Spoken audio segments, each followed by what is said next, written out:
What's going on, YouTube? This is SG1 Sports, and you're watching our SEC football channel.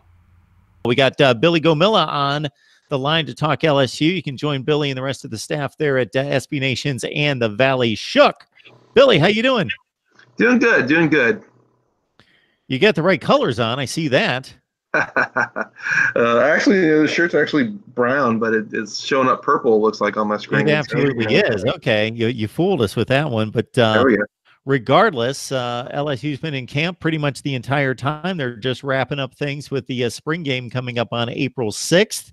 It's no big surprise to anyone that the offensive line has been kind of the centerpiece based on other personnel groups being very stable. The offensive line, I don't think there's any question, was a bit subpar by standard last year. So what has taken shape during the spring? Anything you know of as we project toward August? You know, I think it's a group that's still kind of shuffling around a lot. They actually have four starters back, and another 3 or 4 guys who you know, kind of were spot starters or have some you know, quote unquote starting experience back from last year. And it wouldn't surprise me if maybe some guys are at different spots in the fall. You know, there's some big time freshmen coming in. Cardell Thomas, who was a big 5-star recruit at guard.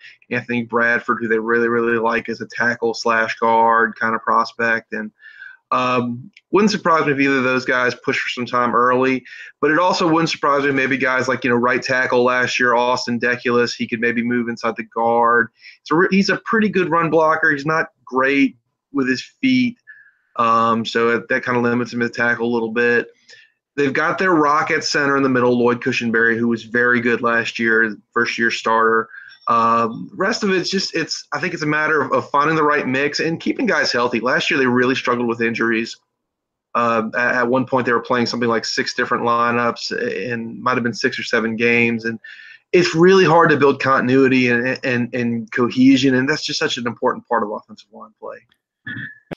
You know better than I do, Billy, that from the time Nick Saban established this as a power, basically his second year, he won the SEC, then he won the national championship 2 years later, on through Les Miles.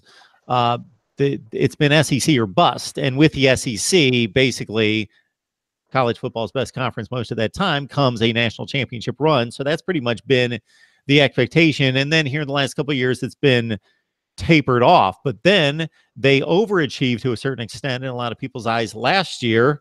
I think there are going to be expectations that despite Alabama's presence, that they're going to challenge for an SEC championship. Well, and then Alabama's presence is no small thing. I mean, right now they kind of dominate the conference, dominate the league, and LSU doesn't have the luxury that, say, Kirby Smart in Georgia has of not necessarily having to face Alabama. So far from what we've seen, when they have to go through Alabama, they kind of spit the bit a little bit, and you know, that's a heck of a thing for LSU to try and get over. Now, if they can get to the point where that's the only thing they have to get over, that puts you in pretty good position. You know, this year they're going to have a much more favorable schedule compared to last year, where they really had maybe 1 or 2, really just one, I would say, layup game, and that was Rice. You know, you had Southeastern's a pretty good FCS school. You had Louisiana Tech, who was in a bowl game, and then you had Georgia coming in here. You had Alabama. You know, you really didn't get a break. This year, you swap out Georgia for who am I thinking? Vanderbilt. You do go to Texas, and that's tough, but that's in week 2, and they're going to be, I think, breaking in a lot of new players early on. And in general, I think it's a more manageable schedule than what we've been used to. And you know, you still got Alabama, but to me, what I've been telling people for years is LSU needs to worry about LSU first, and then worry about Alabama. And if they can get to the point where they're playing to the best of their abilities, and you know, maybe that's still not enough to get by Alabama, but that might still get you into the college football playoff, or it might just get you, you know, an 11-1 season that sends you to the Sugar Bowl or sends you to another Access Bowl is nothing to shake a stick at, you know. And ideally, in the course of Ed Orgeron's tenure, that would still constitute progress, and they're still building, and you could still continue to build off that and get to the point where you can consistently challenge Alabama.